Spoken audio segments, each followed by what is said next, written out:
Home बलि की वेदी के ऊपर प्रकट हुआ विश्वास। निर्गमन अध्याय 27 वचन 1 से 8। फिर वेदी को बबूल की लकड़ी की 5 हाथ लंबी और 5 हाथ चौड़ी बनवाना। वेदी चौकोर हो और उसकी ऊंचाई 3 हाथ की हो और उसके चारों कोनों पर 4 सिंग बनवाना। वे उस समेत एक ही टुकड़े के हो और उसे पीतल से मढ़वाना। और उसकी राख उठाने के पात्र और कावड़िया और कटोरे और कांटे और अंगीठिया बनवाना। उसका कुल सामान पीतल का बनवाना। उसके लिए पीतल की झाली की एक जंजरी बनवाना और उसके चारों सींगों में पीतल के 4 कड़े लगवाना। और उस जंजरी को वेदी के चारों ओर की कंगनी के नीचे ऐसे लगवाना कि वह वेदी की ऊंचाई के मध्य तक पहुंचे। और वेदी के लिए बबूल की लकड़ी के डंडे बनवाना और उन्हें पीतल से मढ़वाना। और डंडे कंडों में डाल जाए कि जब जब वेदी उठाई जाए तब वे उसके दोनों किनारों पर रहे। वेदी को तख्तों से खोखली बनवाना, जैसी वह इस पर्वत पर तुझे दिखाई गई है वैसी ही बनवाना। मैं होम बलि की वेदी पर प्रकट हुए सत्य के बारे में बात करना चाहता हूं। जब इज़राइल के लोग परमेश्वर की व्यवस्था और आज्ञा की 613 धाराएं जो उन्हें अपने हर दिन के जीवन में पालन करना था, उसमें से किसी भी एक को तोड़ते थे, तो जब उन्हें अपने पापों का एहसास होता था, तब वे परमेश्वर के द्वारा तय की गई बलिदान की पद्धति के मुताबिक निर्दोष बलि अर्पण करते थे।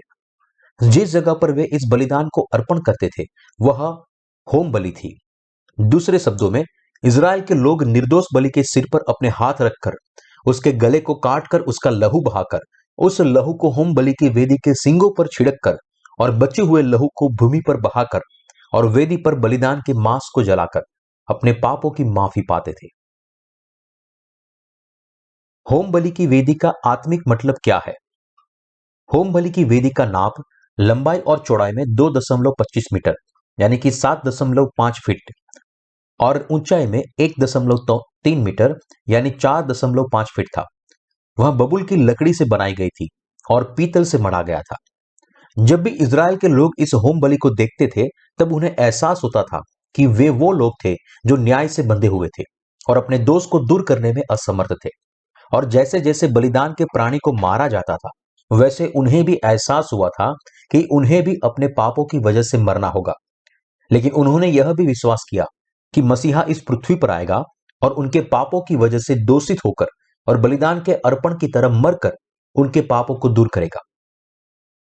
होम बलि की वेदी यीशु मसीह हमारे उद्धारकर्ता का प्रतिबिंब थी। जैसे निर्दोष पशु पर हाथ रखकर उसका बलिदान चढ़ाया जाता था और उसका लहू बहाया जाता था, वैसे ही यीशु मसीह परमेश्वर का पुत्र बनकर हमारे पास आया और हमारे पापों का सारा दोष उसने उठाया। जैसे पुराने नियम के बलिदान को हाथ रखवाकर सारे पापों का स्वीकार करना पड़ता था और अपना लहू बहाना पड़ता था, वैसे ही उसने भी यूहन्ना से बपतिस्मा लेकर जगत के सारे पापों को अपने ऊपर स्वीकार किया और क्रूस पर अपना लहू बहाने के द्वारा इन पापों के दोष को सहा। इस तरह होम बलि की वेदी हमें बताती है कि यीशु ने अपने बपतिस्मा के द्वारा हमारे सारे पापों को अपने ऊपर उठाया, क्रूस पर मरा, मृत्यु से फिर जीवित हुआ और इस तरह हमें बचाया। अपने पापों की माफी पाने के लिए इज़राइल के लोगों को अपने बलिदान का अर्पण होम बलि के वेदी पर करना पड़ता था।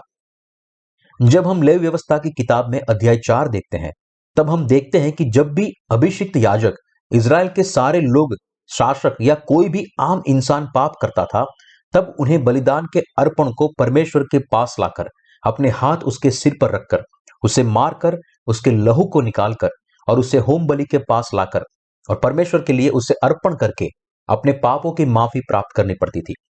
वास्तव में होम बलि की वेदी वह जगह थी जहां इज़राइल के लोग हर दिन पाप बलि को अर्पण करते थे। एक भी दिन ऐसा नहीं गुजरता था कि वहां पर भीड़ ना हो। इज़राइल के लोग जो अपने पापों से छुटकारा पाना चाहते थे, वे निर्दोष पशु को तैयार करते थे और होम बलि की वेदी पर परमेश्वर के सामने बलिदान के अर्पण के रूप में चढ़ाते थे। पापियों को बलिदान के सिर पर अपने हाथ रखने के द्वारा अपने सारे पापों को उसके ऊपर डालना पड़ता था और इन पापों के न्याय के रूप में उसके गले को काटकर उसका लहू बहाना पड़ता था। उसके बाद याजक इस बलिदान के अर्पण का लहू लेकर होम बलि की वेदी के सींगों पर छिड़कता था और उसके मांस और चर्बी को वेदी पर जलाता था। इस तरह इज़राइल के लोग अपने पाप की माफी को प्राप्त करते थे। पाप करने वाला चाहे जो कोई भी हो, चाहे वह इज़राइल के लोगों का अगुवा, महायाजक, साधारण याजक, पूरी सभा या कोई भी साधारण मनुष्य हो, उन्हें बलिदान का पशु जैसे कि बैल, बकरा या भेड़ लाकर परमेश्वर को बलिदान के अर्पण के रूप में लगाना पड़ता था।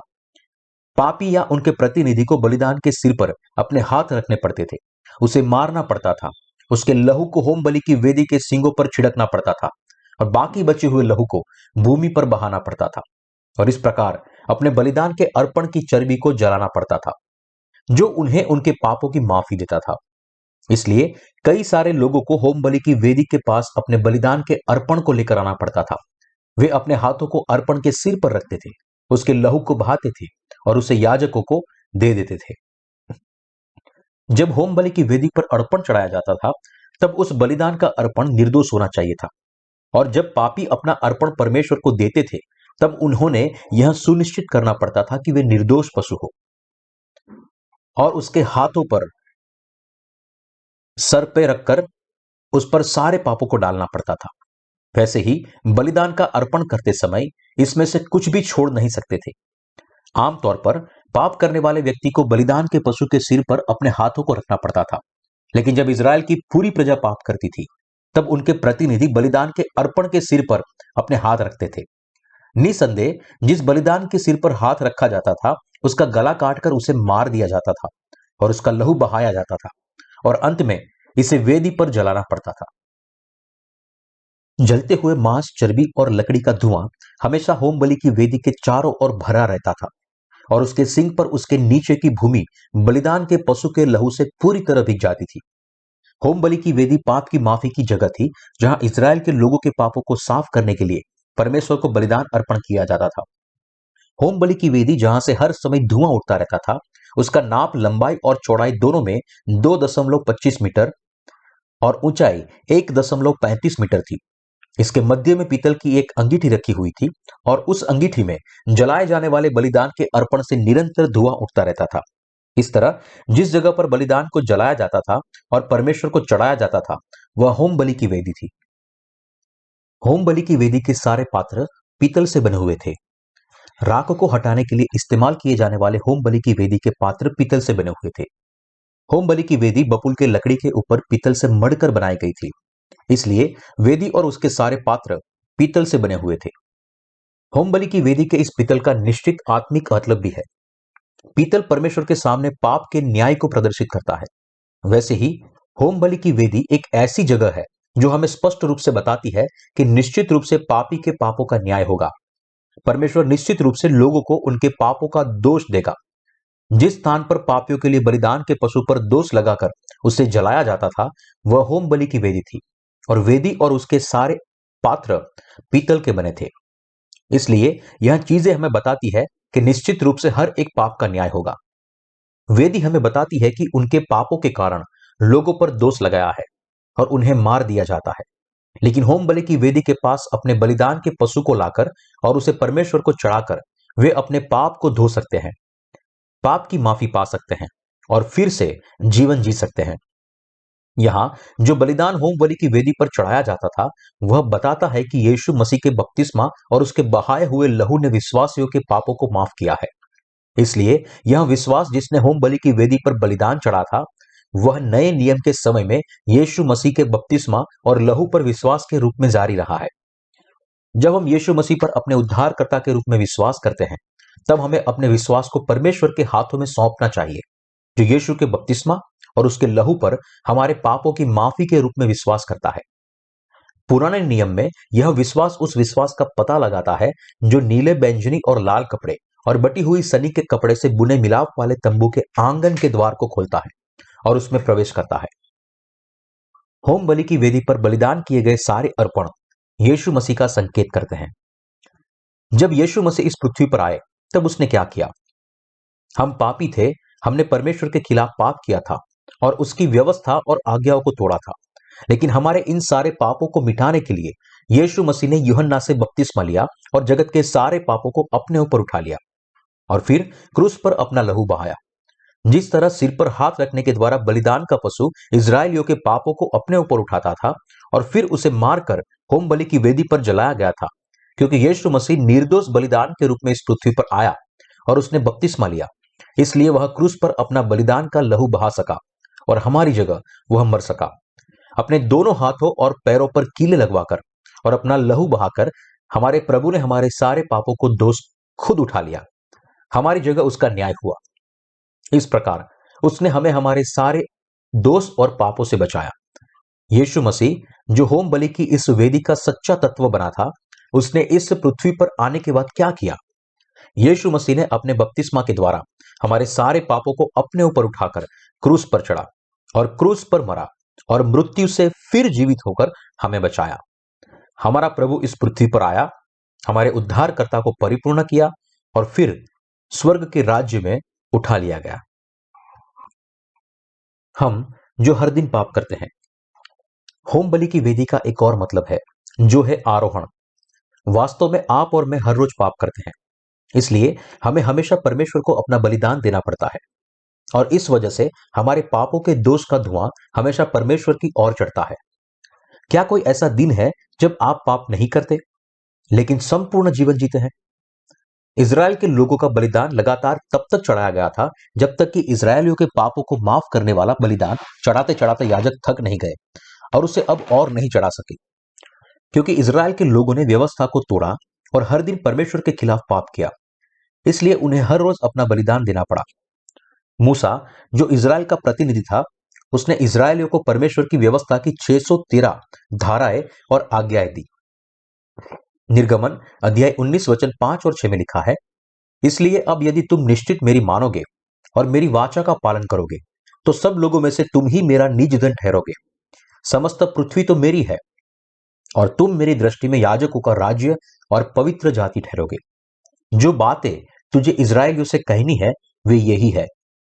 तब इज़राइल के लोगों ने वादा किया था, जो कुछ यहोवा ने कहा है वह सब हम नित्य करेंगे।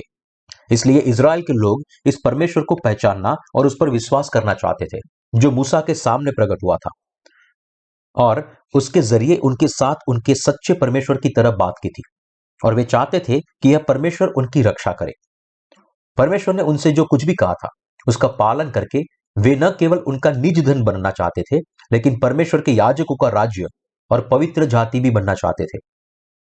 उसी तरह उन्होंने परमेश्वर की सारी आज्ञाओं का पालन करने की कोशिश की जो परमेश्वर ने उन्हें दी थी। क्या परमेश्वर पहले से ही जानता था कि इज़राइली लोग पाप करेंगे? निसंदेह वह जानता था।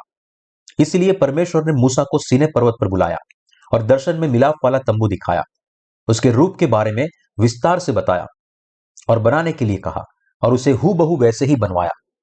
और उसने बलिदान की पद्धति को भी स्थापित किया जिसके द्वारा इस मिलाप वाले तंबू में अर्पण चढ़ाए जाते थे। जब इज़राइल के लोगों को परमेश्वर को पाप अर्पण चढ़ाना था, तब उन्हें निर्दोष बैल, भेड़, बकरा, पंडुक या कबूतर लाना था और कुछ आपत्ति से बचने के लिए उन्हें यह सुनिश्चित करना था कि बलिदान के सिर पर हाथ रखने के द्वारा अपने पापों को उसके ऊपर डाले और फिर गला काटकर उसका लहू बहाया और यह लहू याजक को दिया। तब उनके याजकों ने यह लहू लिया, उसे होम बलि की वेदी के सींगों पर छिड़का और बाकी बचा लहू भूमि पर बहाया। बलिदान के अर्पण के टुकड़े किए, इन टुकड़ों को वेदी पर रखा और उसे जलाने के द्वारा उसे परमेश्वर को अर्पण किया। इस तरह से इज़राइलियों को उनके पापों से माफी मिल सकती थी।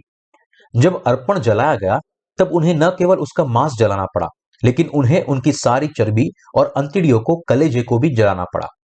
इस तरह परमेश्वर ने इज़राइलियों के पापों को माफ किया। सारे पापों की माफी पाने का एकमात्र रास्ता। जब हम खुद को देखते हैं तब हम वास्तव में यह समझ सकते हैं कि हम हर समय पाप करते हैं। हम अपना जीवन हमेशा पाप करते हुए जीते हैं। हम विभिन्न कारणों से अनगिनत पाप करते हैं, चाहे वह इसलिए हो क्योंकि हम कमजोर हैं, हमारे ऊपर बहुत सारे दोष है, हम बहुत लालची है या हम बहुत अधिक सामर्थ्य है। यीशु पर अपने उद्धारकर्ता के रूप में विश्वास करने वालों में भी ऐसा कोई नहीं है जो पाप न करता हो। हम जो परमेश्वर पर विश्वास करने के बावजूद भी ऐसे पाप करते हैं, उनके लिए केवल एक ही रास्ता है, यीशु मसीह के बपतिस्मा पर विश्वास करके इन सारे पापों से साफ होना और उद्धार पाना। वह स्वयं परमेश्वर है जो पानी और लहू से आया। वह नीले, बैंगनी और लाल कपड़े और बटी हुई सनी के कपड़े के द्वारा होम बलि की वेदी के बलिदान के अर्पण के रूप में इस पृथ्वी पर आया था। जब यह यीशु के बपतिस्मा लेकर हमारे पापों को अपने ऊपर उठाया और क्रूस पर अपना लहू बहाकर उस पर मरने के द्वारा हमारे पापों की कीमत चुकाई, तो फिर हम कैसे विश्वास करने के द्वारा पापों की माफी प्राप्त नहीं कर सकते?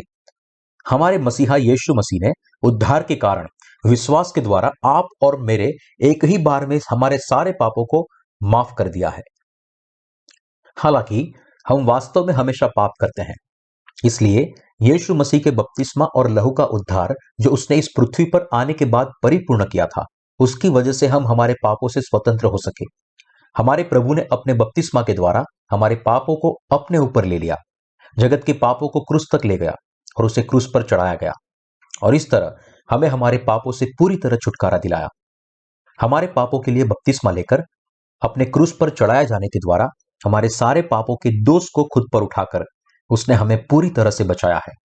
जो इस सत्य पर विश्वास करते हैं, हालांकि हमारे पापों की वजह से हम पर दोष लगाया गया है, क्योंकि उद्धार का प्रेम और दया जो यीशु ने हमें नीले, बैंजनी और लाल कपड़े के द्वारा दी है, इसलिए आप और मैं विश्वास के द्वारा बचाए गए हैं। दूसरे शब्दों में, परमेश्वर ने हमें हमारे पापों से बचाया है।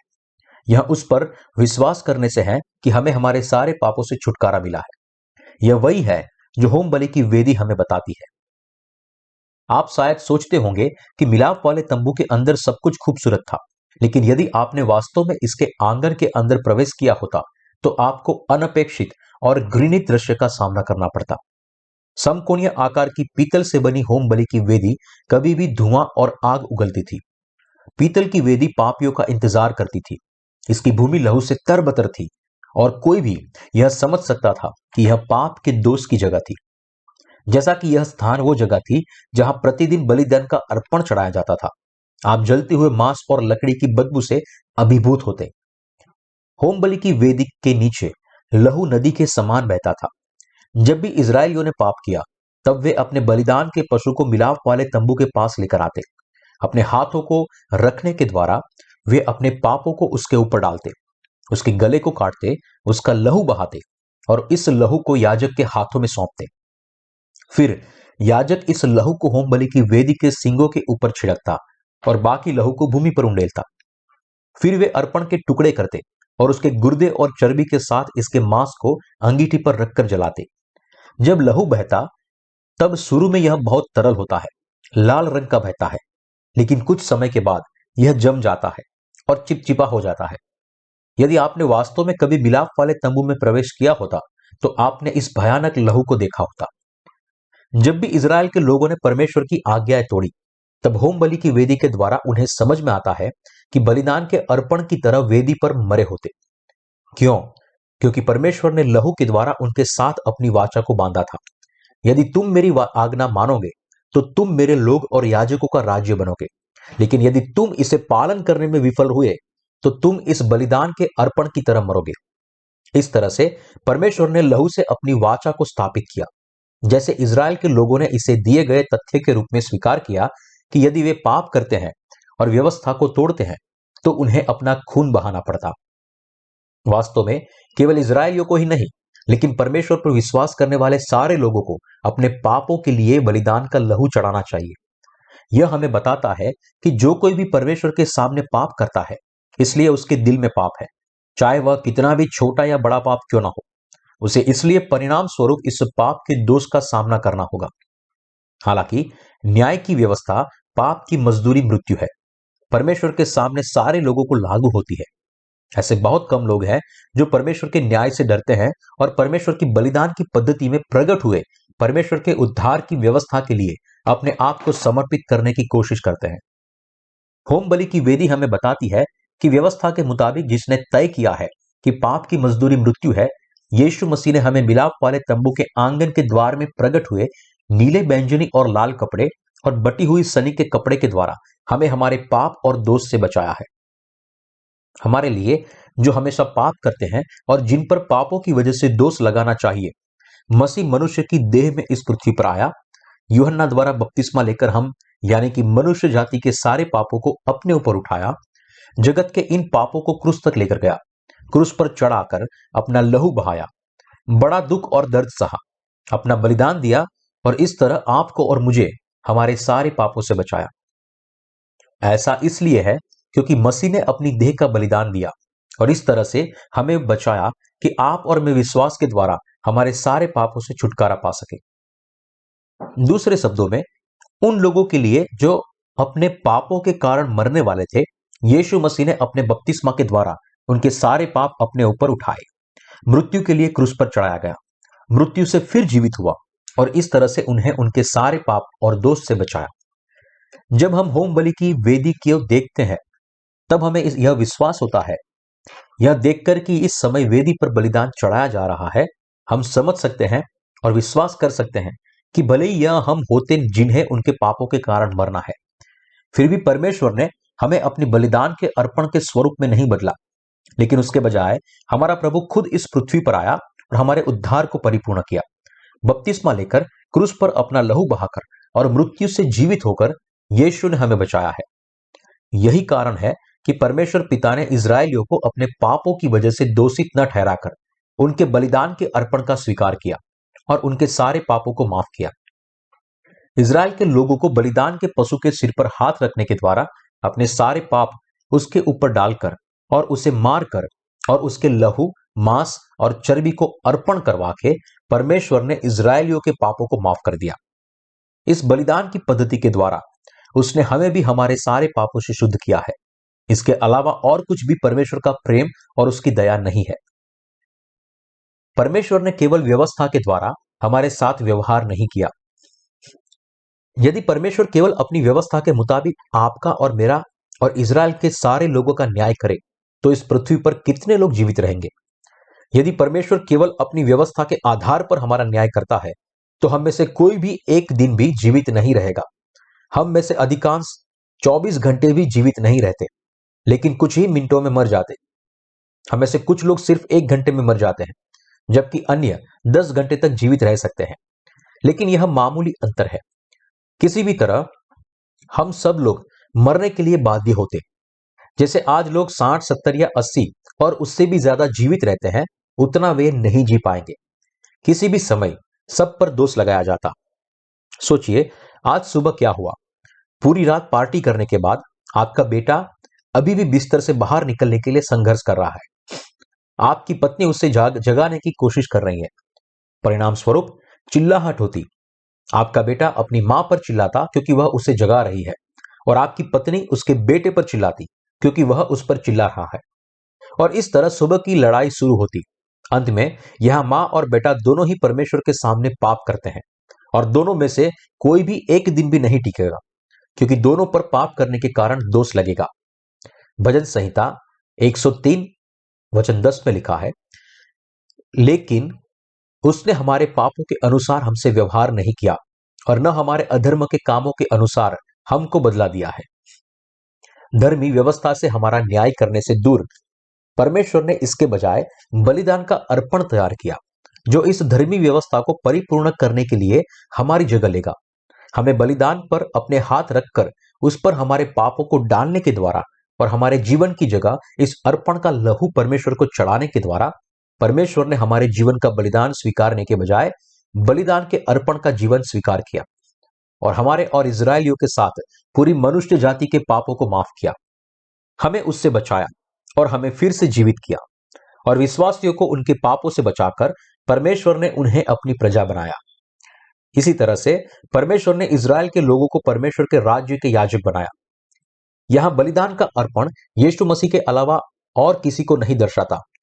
हमारे पापों के कारण यीशु मसीह यह बलिदान का अर्पण बना, और हमें जिन पर पाप का दोष लगा था बचाने के लिए बपतिस्मा के द्वारा हमारे पापों को अपने ऊपर लिया, अपना लहू बहाया और क्रूस पर मरा। हमें हमारे पापों से बचाने के लिए परमेश्वर का इकलौता बेटा मनुष्य की देह में इस पृथ्वी पर आया और पिता की इच्छा पूरी करने के लिए अपने बपतिस्मा के द्वारा बलिदान का अर्पण बना। यूहन्ना से बपतिस्मा लेकर मनुष्य जाति के सारे पापों को अपने ऊपर उठाने के द्वारा जगत के इन पापों को क्रूस तक ले जाकर, क्रूस पर चढ़कर, अपना लहू बहाकर और फिर खुद का बलिदान देकर और मरकर और मृत्यु से जीवित होने के द्वारा यीशु ने आपको और मुझे संपूर्ण तरीके से बचाया है। जब हम उद्धार के वचन को यह कहते हुए सुनते हैं कि यीशु ने हमारी जगह बपतिस्मा लिया, क्रूस पर चढ़ा और 3 दिनों में मृत्यु से जीवित हुआ, तब हमारा हृदय प्रेरित होता है। क्योंकि हमारी जगह जो पाप रहित था उसने बपतिस्मा लिया, जिससे सारे पाप उसके ऊपर चले गए, और इन पापों की कीमत के रूप में उसने सारे प्रकार के सताव, अत्याचार, दर्द, यातना और मृत्यु को सहा, जो वास्तव में हमें सहना था।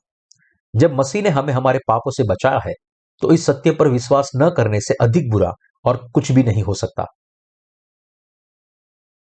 हमें नीले, बैंगनी और लाल कपड़े के द्वारा परिपूर्ण हुए उद्धार पर विश्वास करना चाहिए।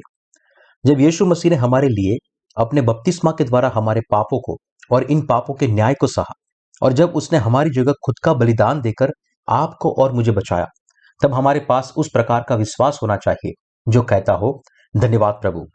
हालांकि बहुत से लोग प्रेम कहानियों को, जीवन की कहानियों को या किसी भी प्रकार की दिल को छू जाने वाली कहानियों को सुनकर आसानी से प्रेरित हो जाते हैं। जब यह उनके हृदय में परमेश्वर के बिना शर्त के प्रेम की बात आती है, तब वे बर्फ के समान ठंडे पड़ जाते हैं।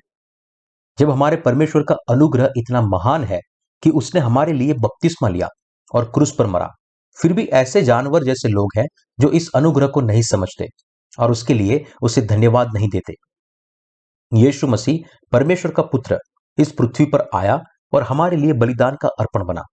उसने अपने बपतिस्मा के द्वारा अपने शरीर के ऊपर हमारे सारे पापों को उठाया और क्रूस पर अपने शरीर को देकर खुद का बलिदान दिया।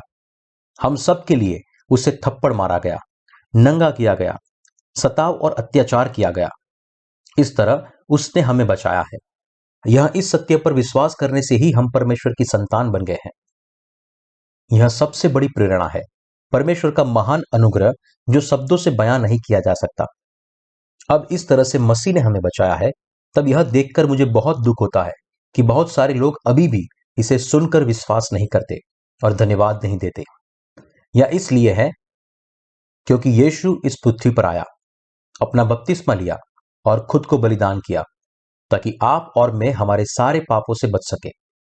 इसलिए यशाया अध्याय 53 वचन 5 कहता है, परंतु वह हमारे ही अपराधों के कारण घायल किया गया, वह हमारे अधर्म के कामों के कारण कुचला गया, हमारी ही शांति के लिए उस पर ताड़ना पड़ी कि उसके कोड़े खाने से हम चंगे हो जाएं। हम हमारे जीवन भर पाप करते हैं। हमें जिन पर अपने पापों के कारण दोष लगा था, हमारे सारे पाप, दोष, नाश और शाप से बचाने के लिए हमारा प्रभु स्वर्ग राज्य के सिंहासन को पीछे छोड़कर इस पृथ्वी पर आया। उसने यूहन्ना के सामने अपना सिर झुकाया और बपतिस्मा लिया। इन पापों को क्रूस तक लेकर गया और बहुत यातनाएं सही।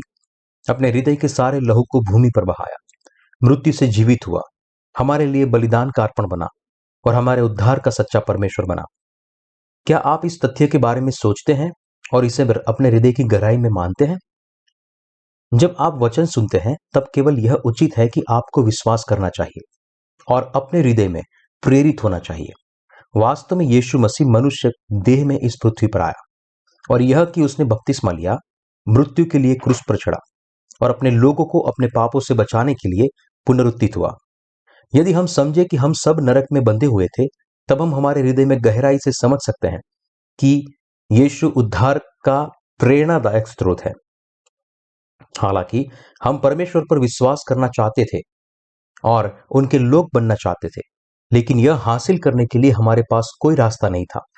लेकिन आपके और मेरे लिए, जो वास्तव में पाप की माफी को चाहते थे, उसने हमारी मुलाकात सत्य के वचन से करवाई कि मसीह इस पृथ्वी पर आया, बपतिस्मा लिया, क्रूस पर मरा और 3 दिनों के अंदर मृत्यु से जीवित हुआ।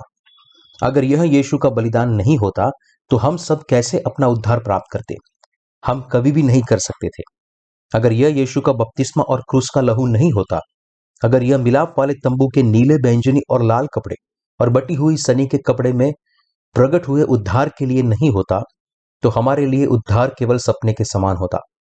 अगर यह उसके उद्धार के लिए नहीं होता, तो हम कभी हमारे पाप और उसके दंड के स्वतंत्र नहीं हो पाते, लेकिन नरक की अनंत आग में हमेशा के लिए डाल दिए जाते।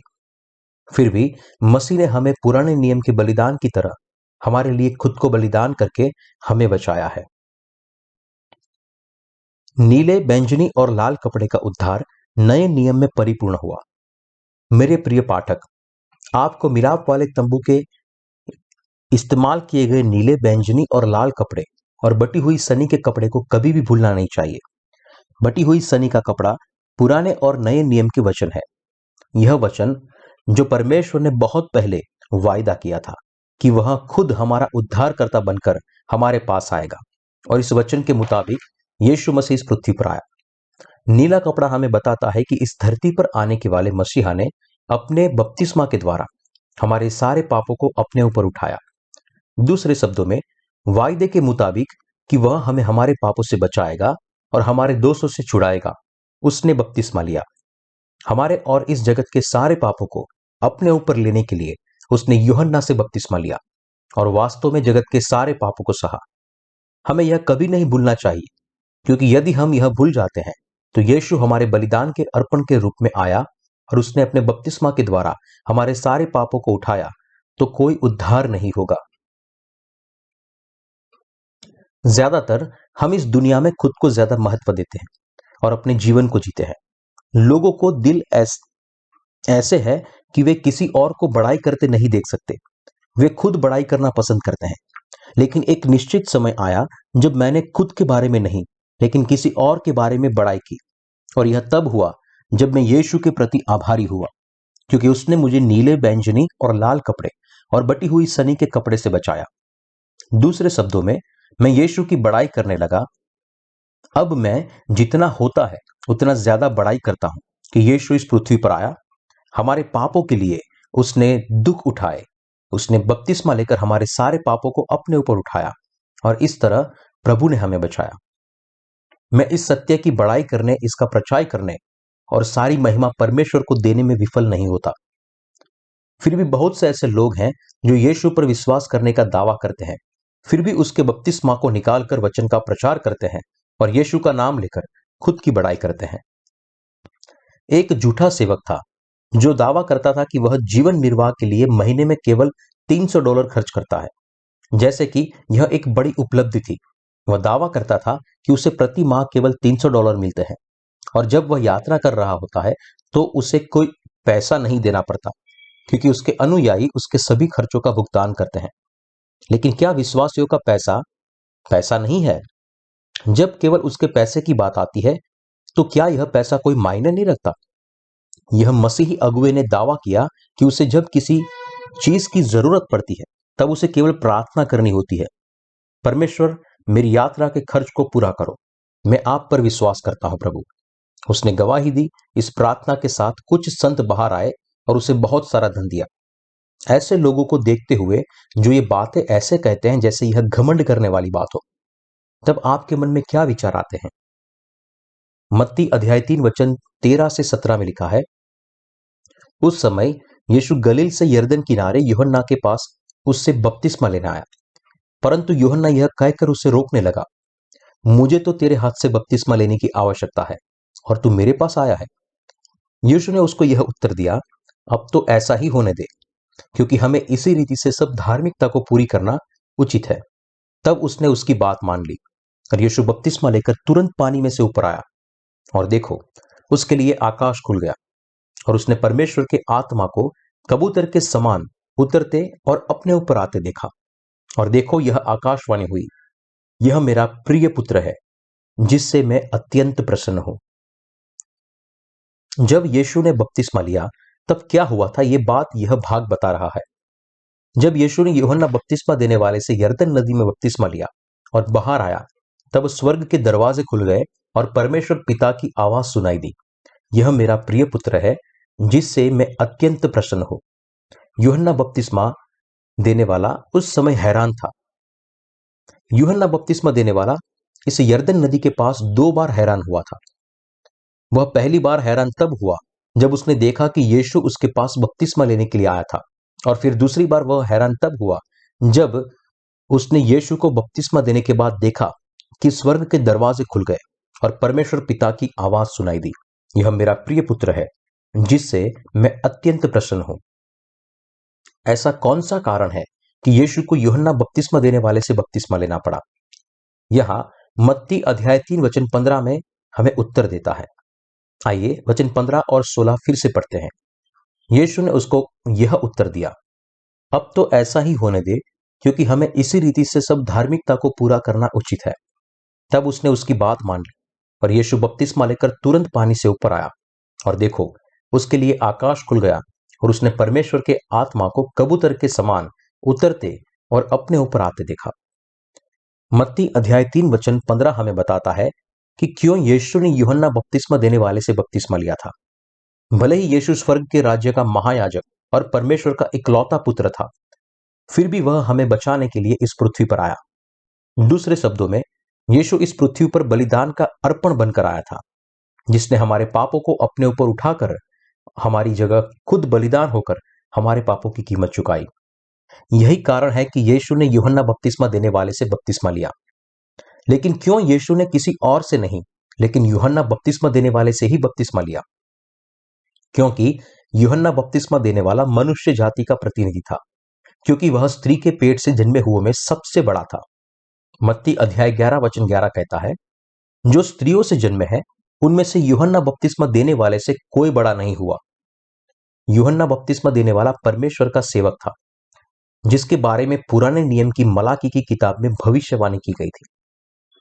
मलाकी अध्याय 4 वचन 5, देखो, यहोवा के उस बड़े और भयानक दिन के आने से पहले मैं तुम्हारे पास एलिया नबी को भेजूंगा।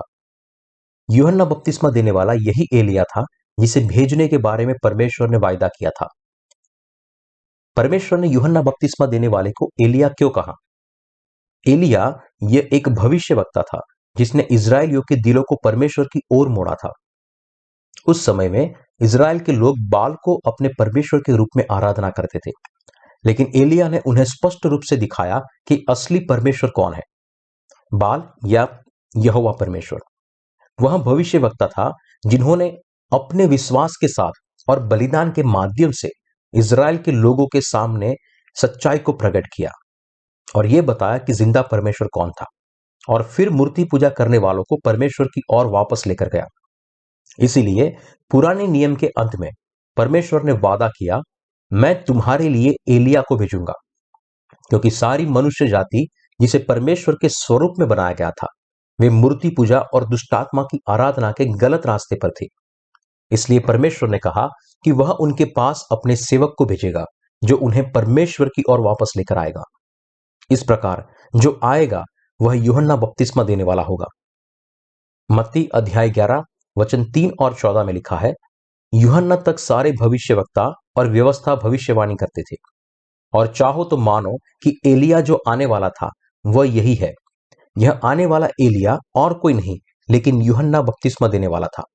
वचन 11 और 12 में लिखा है कि मैं तुमसे सच कहता हूं कि जो स्त्रियों से जन्मे हैं उनमें से यूहन्ना बपतिस्मा देने वाले से कोई बड़ा नहीं हुआ, पर जो स्वर्ग के राज्य में छोटे से छोटा है वह उससे बड़ा है। यूहन्ना बपतिस्मा देने वाले के दिनों से अब तक स्वर्ग के राज्य में बलपूर्वक प्रवेश होता रहा है और बलवान उसे छीन लेते हैं।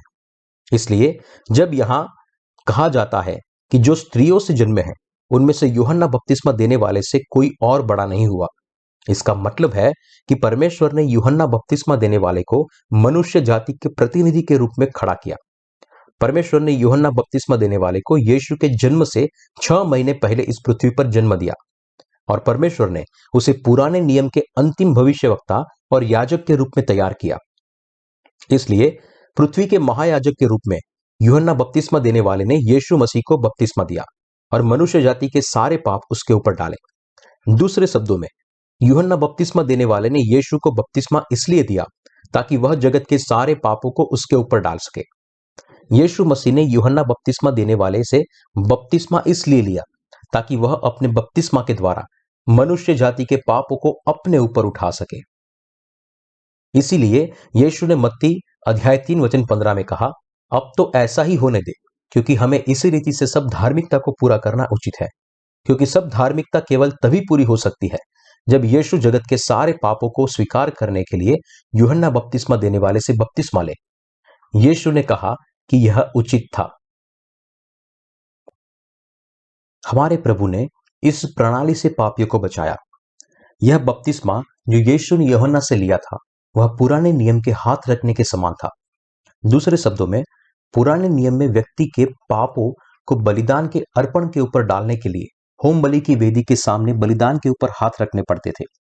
इस पृथ्वी पर आकर और बपतिस्मा लेकर यीशु मसीह ने हाथ रखवाने के वायदे को परिपूर्ण किया।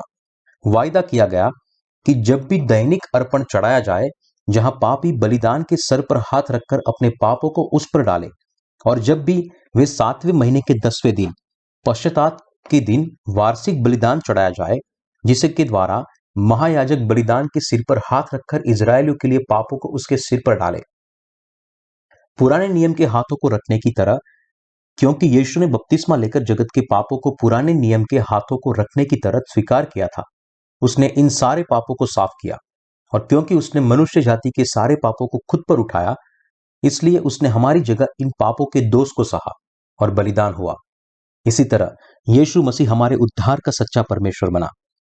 इस तरह हमें वास्तव में यह स्वीकार करना चाहिए कि हमारे पापों के कारण हम अपनी मृत्यु का दंड का सामना करने वाले थे। हमें यह जानना चाहिए और उसे महसूस करना चाहिए, और हमें यह एहसास होना चाहिए कि यीशु मसीह हमारे उद्धारकर्ता ने इस पृथ्वी पर आकर और हमारी खातिर बलिदान बनके हमें बचाया है। अर्थात अपने बपतिस्मा, क्रूस और पुनरुत्थान के साथ उद्धार के अपने कार्य के द्वारा यीशु मसीह ने हमारे सारे पापों को शुद्ध किया है और हमें संपूर्ण रीति से बचाया। हमें यह भी विश्वास करना है कि यीशु ने हमें उद्धार का उपहार दिया है, कि उसने हमारे उद्धार को परिपूर्ण किया है और अपने उपहार के रूप में हमें यह संपूर्ण उद्धार दिया। यीशु ने सब धार्मिकता को पूरा किया, और यदि कोई केवल इसे स्वीकार करता है तो वह निश्चित रूप से बच जाएगा। हमें इस बात का एहसास कराने के लिए मिलाप वाले तंबू के आंगन का द्वार नीले, बैंगनी और लाल कपड़े और बटी हुई सनी के कपड़े से बुना हुआ गया था। यही कारण है कि जब हम तंबू के द्वार को खोलते हैं और उसमें प्रवेश करते हैं, तो सबसे पहले होम बलि की वेदी को देखते हैं। होम बलि की वेदी पर जो अर्पण चढ़ाया जाता था, वह उद्धार की पद्धति का प्रतिबिंब था, जिसके जरिए यीशु मसीह ने हमें बचाया है।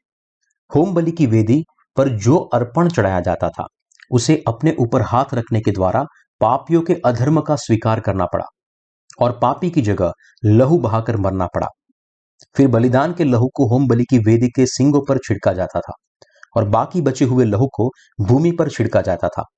फिर वे पशु के मांस और चर्बी को वेदी पर होम बलि के रूप में चढ़ाते थे।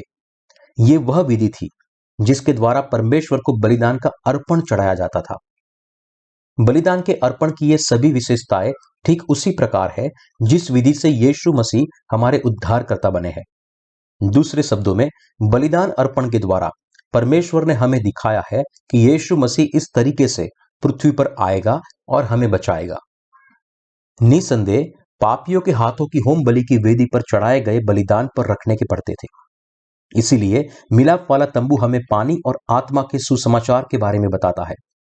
इस धरती पर आते ही यीशु मसीह ने मनुष्य जाति के पापों को अपने ऊपर लेने के लिए बपतिस्मा लिया।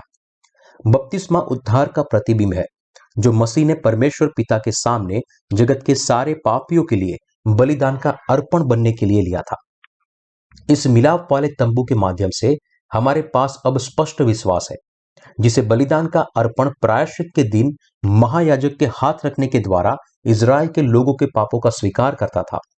और जैसे उसके सारे पाप अब खुद पर आ गए, इसलिए उनकी जगह उससे बलिदान होना पड़ता था, वैसे ही यीशु मसीह हमारे पापों को अपने ऊपर उठाने और इन पापों के लिए हमारे बलिदान का अर्पण बनने इस पृथ्वी पर आया, और इस तरह उसने हमें हमारे सारे पाप और दोष से बचाया।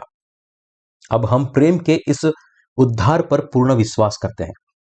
हम सत्य पर विश्वास करने के द्वारा हम इस उद्धार के प्रेम के बदले जो परमेश्वर ने हमें दिया है, हम धन्यवाद कर सकते हैं और हमारा कर्ज चुका सकते हैं। कोई फर्क नहीं पड़ता कि व्यक्ति मिलाप वाले तंबू का कितना ज्ञान रखता है। यदि वह विश्वास नहीं करता तो यह सारा ज्ञान व्यर्थ है। इस तरह हमें एहसास होना चाहिए, साथ ही साथ विश्वास करना चाहिए कि वास्तव में यीशु का बपतिस्मा कितना महत्वपूर्ण है। मिलाप वाले तंबू के 3 द्वार थे, जिनमें से सारे नीले, बैंगनी और लाल कपड़े और बटी हुई सनी के कपड़े से बुने हुए थे। लोग अपनी अज्ञानता के कारण अलग अलग रूप में मिलाप वाले तंबू के प्रत्येक द्वार का वर्णन कर सकते हैं। कपड़े के क्रम में सबसे पहले नीले कपड़े को बुना गया था, उसके बाद बैंगनी, लाल और बटी हुई सनी के कपड़े को बुना गया था। द्वार को केवल इस रीति से बनाकर उसे वास्तविक तौर पर मिलाप वाले तंबू के द्वार के रूप में वर्णन किया जा सकता है। क्योंकि यह ठीक उसी रीति से था जैसा परमेश्वर ने पुराने नियम में इजरायलियों को बनाने का आदेश दिया था। इस तरह से द्वार को बनाने के पीछे के कारण, भले ही यीशु मसीह मनुष्य जाति के उद्धारकर्ता के रूप में मानव देह में और कुमारी के पेट से इस पृथ्वी पर पैदा हुआ था, लेकिन यदि उसने हमारे पापों को उठाने के लिए बपतिस्मा नहीं लिया होता तो वह हमारा सच्चा उद्धारकर्ता कभी नहीं बन पाता। यदि उसने बपतिस्मा नहीं लिया होता तो वह ना तो क्रूस पर चढ़ पाया होता और ना ही क्रूस पर मरा होता। उसी रूप से नीले कपड़े को पहले बुना जाता था और इसका सापेक्ष महत्व भी महत्वपूर्ण था। हमें किस पर विश्वास करना चाहिए? इसलिए हमें यीशु मसीह पर विश्वास करना चाहिए, जिसने हमें हमारे पापों से बचाया है। हम वास्तव में नया जन्म केवल तभी पा सकते हैं जब हम उद्धार पर विश्वास करते हैं, जो कि हमें इस परमेश्वर के पुत्र, हमारे उद्धारकर्ता यीशु मसीह ने दिया है।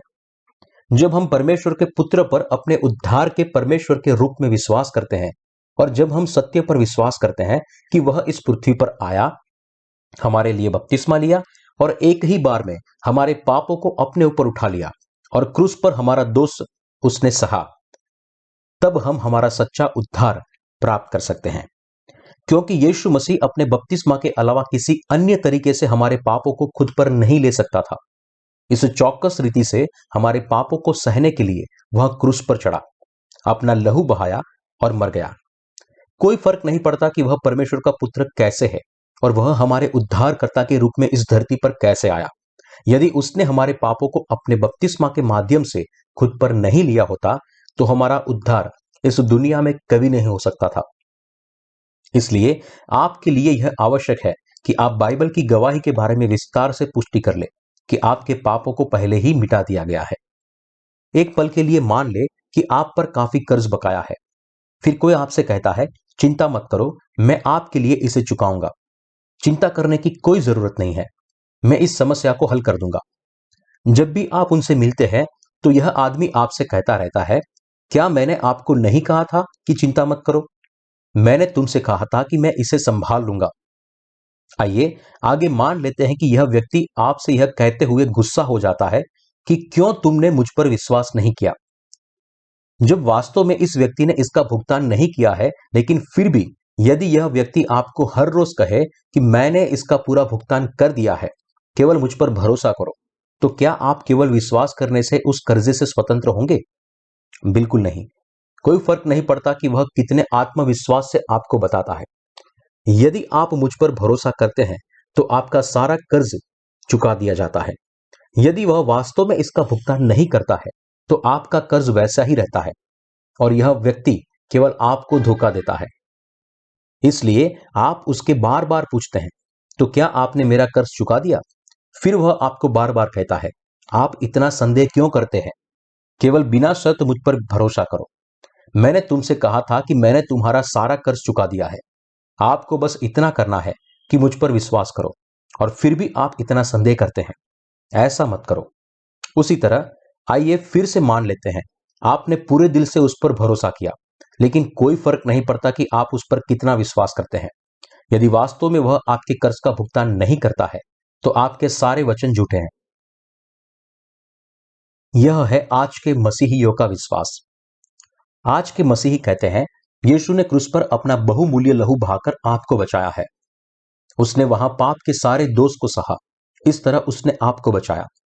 कई पादरी अपनी मंडली को इस तरह का उपदेश देते हैं। जब मंडली के बीच में कोई उठता है और उनसे कहता है, लेकिन मैं अभी भी पापी हूं, तब वे कहते हैं, ऐसा इसलिए है क्योंकि आप थोड़ा विश्वास करते हैं। केवल विश्वास करें, आपके विश्वास के अलावा कोई और आपका पाप नहीं है।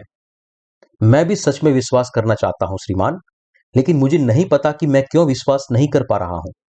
मैं नहीं जानता कि विश्वास करने के बावजूद मैं अभी भी पापी क्यों हूं। मैं सच में विश्वास करता हूं।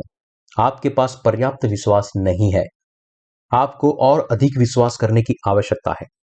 पहाड़ पर जाओ और उपवास करने की कोशिश करो। अपने भोजन को छोड़ते समय विश्वास करो। क्या मैं भोजन को छोड़े बिना विश्वास नहीं कर सकता?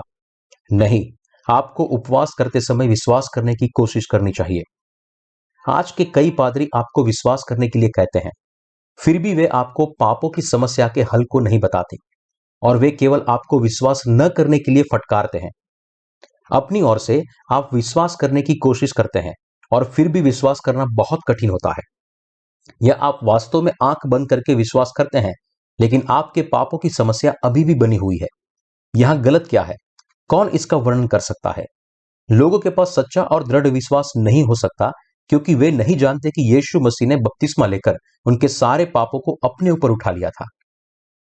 ऐसा इसलिए है क्योंकि वे भ्रम में विश्वास करते हैं, जिससे वे अपने पापों की समस्या को नहीं सुलझा सकते, भले ही फिर वे कितना भी विश्वास क्यों ना करते हो।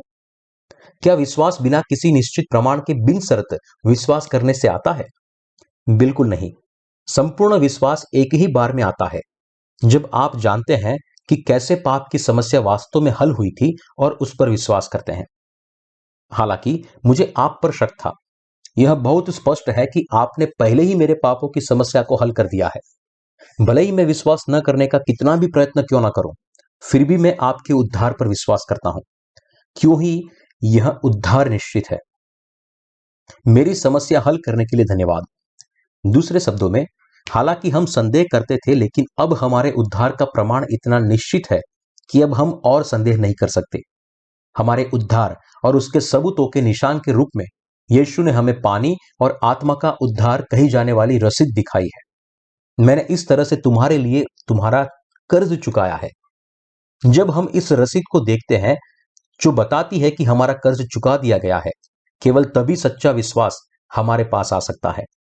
हम परमेश्वर पर विश्वास करने का दावा करने के बावजूद भी विश्वास नहीं कर सकते और कहते हैं कि यीशु मसीह स्वयं परमेश्वर हमारा उद्धार करता है और इस उद्धारकर्ता पर विश्वास करने का दावा करते हैं, जबकि हमारे पास उसका कोई प्रमाण नहीं है कि उसने हमें कैसे बचाया और हमारे पास कैसे उसने हमारे दूर किए। दूसरे शब्दों में, जब तक हम उस रसीद को ना देखें जो बताती है कि हमारे पापों की कीमत चुकाई गई है, तब तक हम विश्वास नहीं कर सकते। जो लोग इस रसीद को देखे बिना विश्वास करते हैं, उन्हें शुरू से लगता है कि वे मजबूत विश्वास करते हैं, लेकिन वास्तव में उनका विश्वास अंधा है। यह कट्टर विश्वास से अधिक और कुछ नहीं है। क्या आप कट्टर विश्वास को अच्छा विश्वास मानते हैं? यदि एक पादरी कट्टर विश्वास के साथ दूसरों से भी वैसा ही कट्टर विश्वास की मांग करे, तो आपको कैसा लगेगा? विश्वास करें, आग को प्राप्त करें, आग को प्राप्त करें। विश्वास पवित्र आत्मा जो आग के समान है, हमें आग से भरे। मैं विश्वास करता हूं कि परमेश्वर आप सबको आशीष देगा। मैं विश्वास करता हूं कि वह आपको चंगा करेगा। जब इस तरह के पादरी इस तरह का प्रदर्शन करते हैं, तो दर्शकों के कान बजने लगते हैं और उनके दिल उछलने लगते हैं। उच्चतम गुणवत्ता के एक साउंड सिस्टम के माध्यम से जब वह चिल्लाना शुरू कर देता है, आग आग आग, तब दर्शकों के दिल उसकी आवाज की मधुर ध्वनि पर उछलना शुरू करते हैं। फिर वे भावनात्मक रूप से अभिभूत हो जाते हैं, जैसे कि एक मजबूत विश्वास वास्तव में उनके पास आया था, और विलाप करते हैं, आओ प्रभु यीशु, हे पवित्र आत्मा, हम आपका स्वागत करते हैं। इस समय पादरी यह कहकर दर्शकों की भावना को और अधिक भड़काता है। आइए हम प्रार्थना करो। मैं विश्वास करता हूं कि अब पवित्र आत्मा उतरेगा और हम सबको भर देगा। इसके पीछे प्रेरणादायक गीत बजेगा और लोग अपने हाथों को ऊंचा उठाएंगे, अनियंत्रित रूप से उत्साह से भर जाते हैं और उनकी भावना चरम सीमा तक पहुंच जाती है। संकेत के साथ जब पादरी कहता है, आइए हम अपनी भेंट दें, विशेष रूप से इस शाम परमेश्वर आपसे विशेष भेंट प्राप्त करना चाहता है। आइए हम सब परमेश्वर को यह विशेष भेंट दें। अपनी भावनाओं से अभिभूत हुए लोग अपनी जेबें खाली करते हैं। इस झूठे पादरी ने पहले से ही मंच को तैयार कर लिया है, जो एकत्र किए गए सारे पैसे को रखने के लिए काफी बड़ा है, और इसके सामने दर्जनों तितली पकड़ने वाली जाल यानी कि चंदे के कटोरे रखे हुए हैं। जब बैंड गाना बजाना शुरू करता है और लोगों के दिल उनकी उत्तेजना से अभिभूत हो जाते हैं, तो वह दर्शकों के बीच चंदे के कटोरे का वहन करने वाले स्वयं सेवकों को भेजता है। झूठ बोलना भेंट को ज्यादा आशीष देता है और लोगों की भावनाओं को उकसाने के द्वारा ऐसे झूठे पादरी लोगों को अपने आंसू बहाने और अपनी जेब खाली करवाने के लिए प्रेरित करते हैं। यह उन पर हावी होने के बजाय उनकी भावनाओं पर काबू करने के उनके अपने तरीके के द्वारा उनसे पैसा दिलवाता है।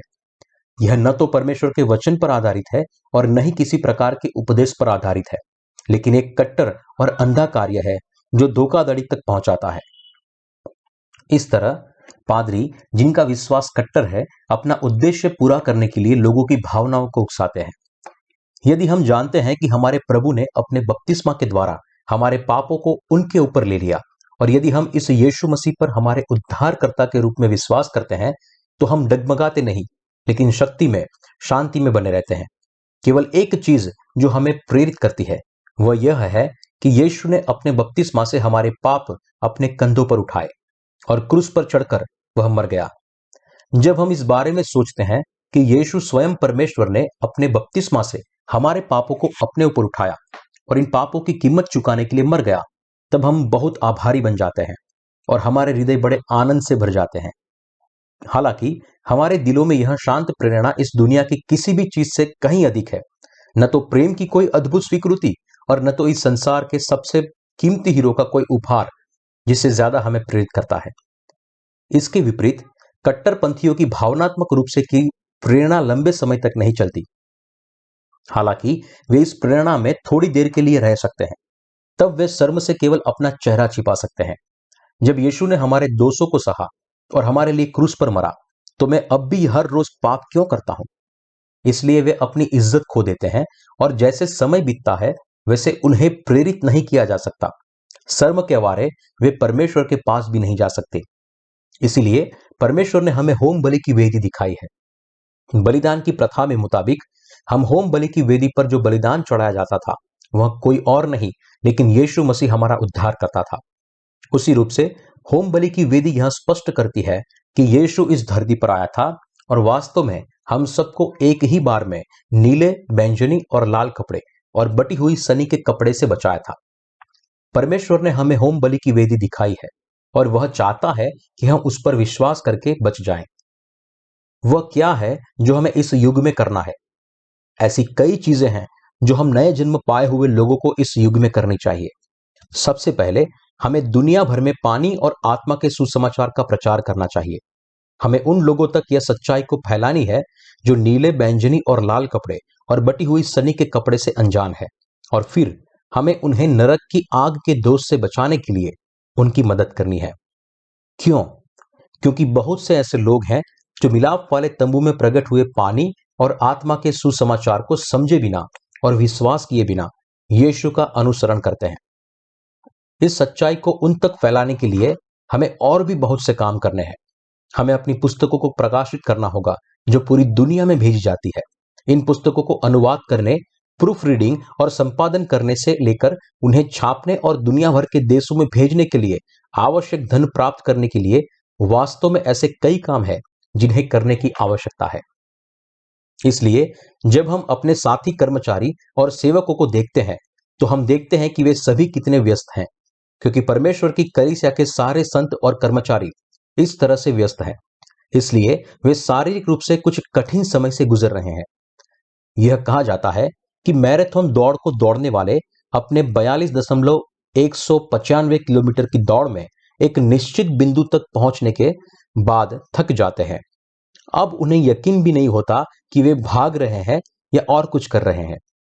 संक्षेप में, अत्यधिक थकावट उन्हें मानसिक रूप से शून्य बना देगी। शायद अब हम भी सुसमाचार की दौड़ में इस मुकाम पर पहुंच गए हैं। सुसमाचार के लिए हमारा जीवन हमें एक लक्ष्य की ओर ले जा रहा है, और जब लंबी दूरी तय करने जैसा लगता है, जैसा कि मैराथन दौड़ में दौड़ते हैं, वैसा लगता है, क्योंकि हमारे प्रभु ने आने तक हमें सुसमाचार की हमारी दौड़ चलनी चाहिए। इसलिए हम कठिनाई का सामना करते हैं, क्योंकि हमारा प्रभु हमारे अंदर है, क्योंकि हमारे पास पानी और आत्मा का सुसमाचार है, क्योंकि हमारा विश्वास यह मानता है कि प्रभु ने हमें नीले, बैंगनी और लाल कपड़े और बटी हुई सनी के कपड़े से बचाया है, और क्योंकि हम सबसे सुनिश्चित सत्य पर विश्वास करते हैं, इसलिए हम सब नई सामर्थ पा सकते हैं। यह इसलिए है क्योंकि यीशु ने हमें उद्धार का उपहार दिया है। इसलिए आपको और मुझे यह उपहार मिला है। इसलिए हमारे शरीर का कष्ट हमें परेशान नहीं कर सकता। इसके विपरीत, यह जितना मुश्किल होता है, धर्मी उतना ही ज्यादा सामर्थ पाता है। मैं सच में प्रभु का धन्यवाद करता हूं। आत्मिक रूप से हमारे दिलों में, हमारे विचारों में और हमारे आसपास हम नई सामर्थ महसूस कर सकते हैं जो हमारे प्रभु ने हमें दी है, और वह हमारे साथ है, क्योंकि हम महसूस कर सकते हैं कि वह हमारी मदद कर रहा है और हमें थामा है और वह हमारे साथ है। इसलिए हम उसे और भी धन्यवाद देते हैं। इसलिए प्रेरित पौलुस ने फिलिपियों की पत्री अध्याय 4 वचन 13 में कहा, जो मुझे सामर्थ देता है उससे मैं सब कुछ कर सकता हूं। इसलिए हम हर रोज अंगीकार करते हैं कि यदि प्रभु हमें सामर्थ न दे तो हम कुछ भी नहीं कर सकते। न केवल यीशु मसीह ने हमारे लिए बपतिस्मा लिया, लेकिन वह क्रूस पर चढ़कर हमारे लिए बलिदान भी हुआ था, खुद की मौत का सामना किया, मृत्यु से फिर जीवित हुआ और इस प्रकार हमारा सच्चा उद्धारकर्ता बना। जब भी हम होम बलि की वेदी को देखते हैं तो हम खुद को इस सच्चाई की याद दिलाते हैं। होम बलि की वेदी बबूल की लकड़ी से बनी थी और इसे अंदर और बाहर की ओर पीतल की मोती परत से मढ़ा गया था। उसकी ऊंचाई लगभग 1.35 मीटर थी और इसकी अंगीठी उसके बीच में रखी गई थी, जो करीब 68 सेंटीमीटर ऊंची थी। अर्पण का मांस इसी अंगीठी पर रखा जाता था और जलाया जाता था। जब भी हम होम बलि की वेदी को देखते हैं तो हमें अपने आप को वैसा ही देखना चाहिए जैसा हम हैं। हमें यह भी देखना में सक्षम होना होगा चाहिए कि यीशु मसीह ने अपने शरीर में बपतिस्मा लेकर हमारे पापों को अपने ऊपर ले लिया, और यह कि उसने क्रूस पर अपने लहू को बहाकर हमारे सारे पापों का दोष सहा। आप और मैं वास्तव में हमारे पाप और दोष के कारण परमेश्वर के सामने मरने से बच नहीं सकते। हमारे पाप और दोष के कारण आप और मैं मरने से और हमेशा के लिए शापित होने से बच नहीं सकते थे, लेकिन यीशु मसीह के कारण, जो पुराने नियम के बलिदान के अर्पण की तरह, हाँ, सबके लिए प्रायश्चित के अनंत अर्पण के रूप में इस पृथ्वी पर आया, बपतिस्मा लिया और मर गया, इसलिए हम बचाए गए।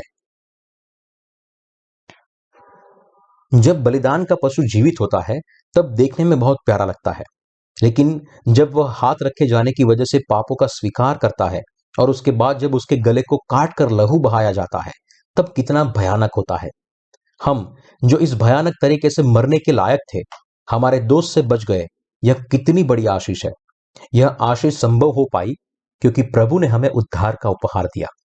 जिस तरह नीले, बैंजनी और लाल कपड़े और बटी हुई सनी के कपड़े में प्रकट हुआ है, उसी तरह यीशु मसीह मनुष्य देह में इस पृथ्वी पर आया, आपको और मुझे अपने बपतिस्मा और क्रूस पर बहाए हुए लहू से बचाया और इस तरह हमें उद्धार का उपहार दिया। इस प्रकार परमेश्वर ने आपको और मुझे उद्धार का उपहार दिया है।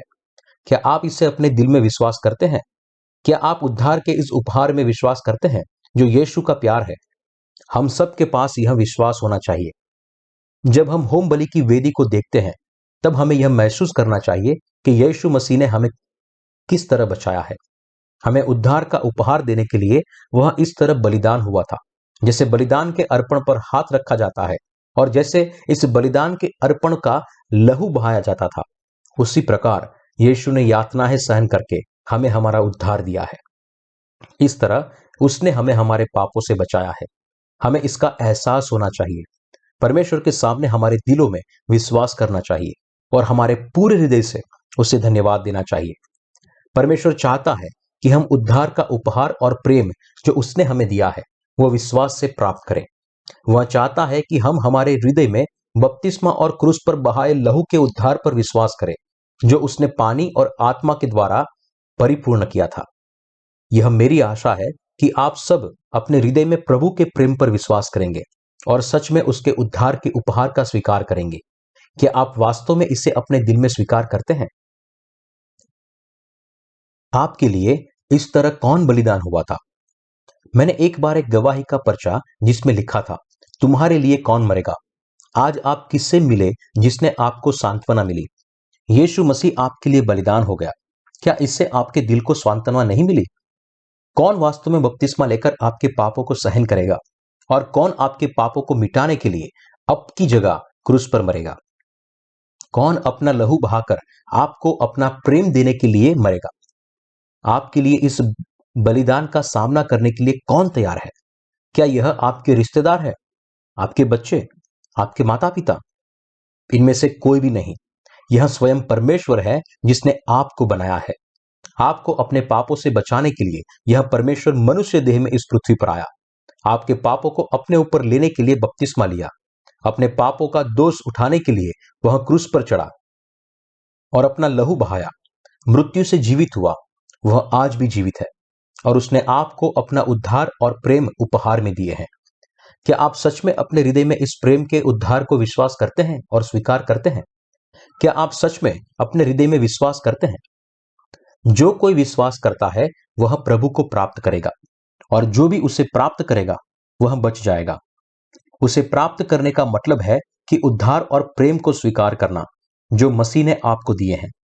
हमारे हृदय में प्रेम, पापों की माफी, पापों को सहना और पापों के दोष पर विश्वास करने से हम बचे हैं।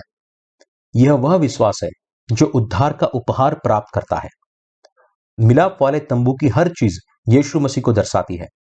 परमेश्वर हमसे कोई बलिदान नहीं मांगता, वह केवल हमसे यही चाहता है कि हम उद्धार के उपहार पर विश्वास करें जो उसने हमारे हृदय में दिया है। आपको उद्धार का उपहार देने के लिए मैं इस धरती पर आया। पुराने नियम के बलिदान के अर्पण की तरह मैंने आपके सारे पापों को स्वीकार किया जो हाथ रखने के द्वारा मुझ पर डाले गए थे, और बलिदान के इस अर्पण की तरह मैंने आपके लिए आपके पाप के भयानक दोष को सहा। इसी तरह मैंने आपको बचाया है। यह वह बात है जो परमेश्वर हमें मिलाप वाले तंबू के द्वारा बता रहा है। यदि हम विश्वास नहीं करते तो कोई फर्क नहीं पड़ता कि परमेश्वर ने हमें कैसे बचाया है, उसने हमें कितना प्रेम किया और इस तरह हमें उद्धार का संपूर्ण उपहार दिया है। सब कुछ व्यर्थ है। आपके सूप को नमकीन बनाने के लिए सबसे पहले आपकी अलमारी में पड़े नमक को सूप में डालना चाहिए। इसी तरह यदि आप और मैं अपने हृदय में विश्वास नहीं करते तो उसका संपूर्ण उद्धार व्यर्थ है। यदि हम पानी और आत्मा के सुसमाचार के लिए अपने हृदय में धन्यवाद नहीं देते हैं और इसे अपने हृदय में स्वीकार करते हैं तो यीशु का बलिदान बेकार हो जाता है। आपका उद्धार केवल तब हो सकता है जब आप जानते हो कि बलिदान और प्रेम क्या है जो यीशु उद्धारकर्ता परमेश्वर ने आपको दिया है। उसे आपके हृदय में स्वीकार करें और इसके लिए उसे धन्यवाद दें। यदि आप मसीह के संपूर्ण उद्धार के उपहार को अपने हृदय में स्वीकार नहीं करते और केवल अपने विचारों से उसे समझते हैं तो यह बिल्कुल व्यर्थ है। आपको केवल सत्य को ग्रहण करना है।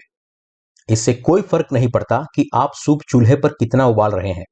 यदि आप सूप में नमक डालने के बारे में केवल सोच ही रहे हैं और वास्तव में ऐसा नहीं करते तो आपका सूप कभी भी नमकीन नहीं हो सकता।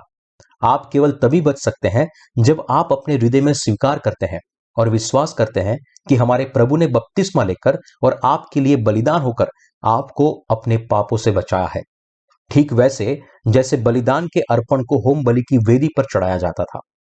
जब परमेश्वर आपको उद्धार का उपहार दे रहा है तो धन्यवाद के साथ उसका स्वीकार करें।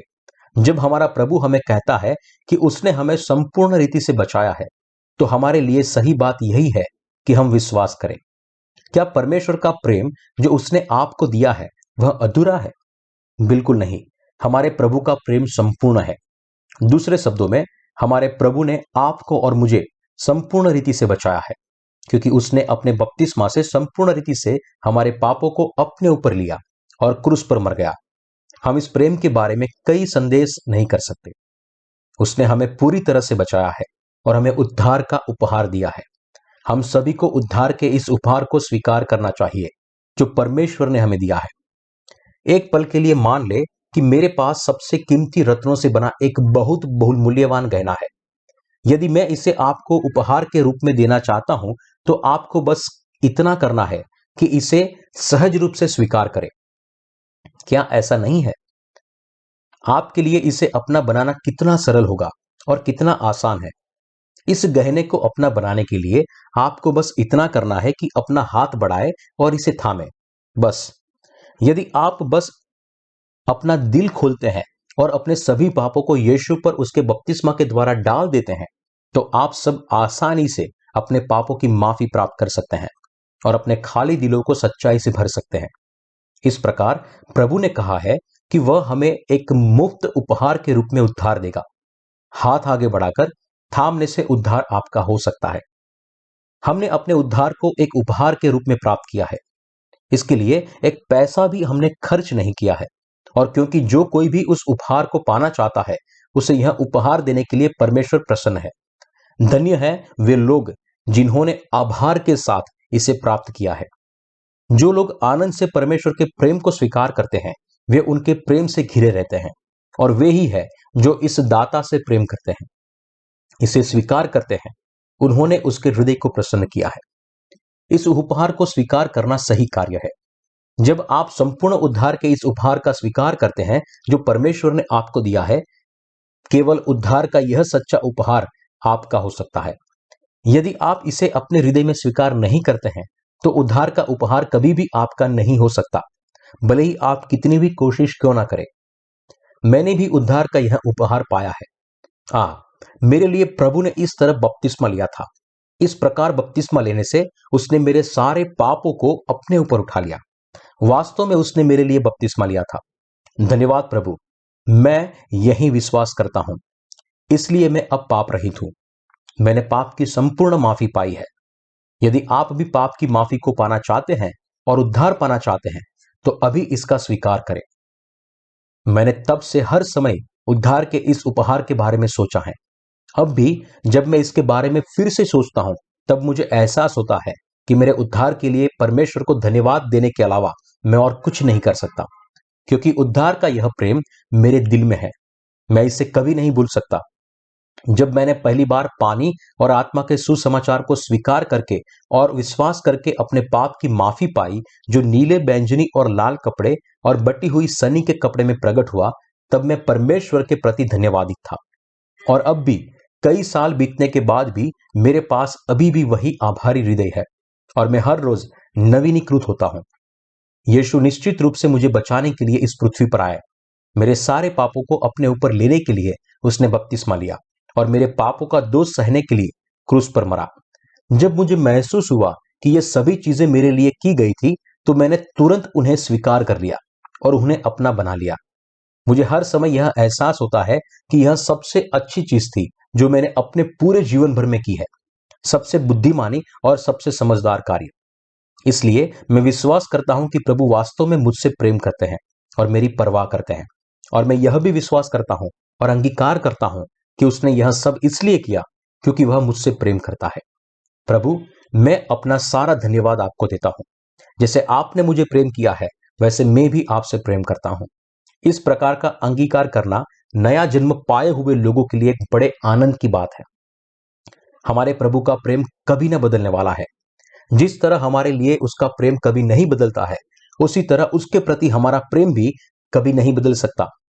कभी कभी जब हम पीड़ित होते हैं और कष्टों का सामना करते हैं तो हमारा हृदय भटक सकता है और हम इस प्रेम को भूल जाने और धोखा देने की इच्छा भी कर सकते हैं। लेकिन जब हम अपने दर्द से अभिभूत होते हैं और हमारा विवेक हमें विफल कर देता है और जब हम केवल अपने दर्द के बारे में सोचते हैं, तब भी परमेश्वर हमें विश्वास योग्यता से थामे रहता है ताकि हमारा हृदय उसके प्रेम को कभी ना भूले। परमेश्वर हमेशा हमसे प्रेम करता है। हमारा परमेश्वर हमारे लिए इस पृथ्वी पर एक सृष्टि बनकर आया क्योंकि उसने अपनी मृत्यु तक हमसे प्रेम किया।